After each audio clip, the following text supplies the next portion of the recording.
Kung asawa mong babae mahilig sa ibang lalaki, mag-ingat ka. Kasi hindi ka seloso, marunong ka lang magbasa ng red flag. Kasi kung committed ang isang babae, hindi siya naghahanap ng atensyon sa ibang lalaki. Hindi siya nagpapakute, hindi siya nagpapaplate, hindi siya nagpaparamdam sa taong hindi niya asawa. At hindi mo kailangan maging CCTV ha?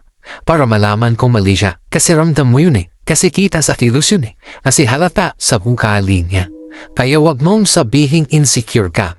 Kasi ang insecure nag-iimbento. Pero ikaw may ebidensya, may pagbabago, may distansya. Kasi tandaan mo to, ang babaeng may ibang gusto, hindi na ikaw ang uuwian. Pero ikaw ang laging sinisisi. At ang masakit pa dito, habang ikaw nag-iisip paano ayusin ang pamilya niyo, siya naman busy sa kung sino ang nagpapasaya sa kanya ngayon. Hindi ka tanga, sinusubukan mo lang iligtas ang relasyon. Pero tanong, nililigtas ka ba niya? Kung mahilig ang asawa mo sa ibang lalaki, hindi respeto ang problema, kundi yung katapatan at commitment niya.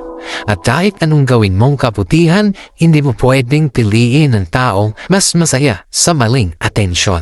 Kaya mag-ingat ka, hindi dahil mawawala siya, kundi dahil baka mawala ka sa sarili mo kakahabol sa kanya. At tandaan mo, ang tunay na pagmamahal hindi naghahanap ng iba.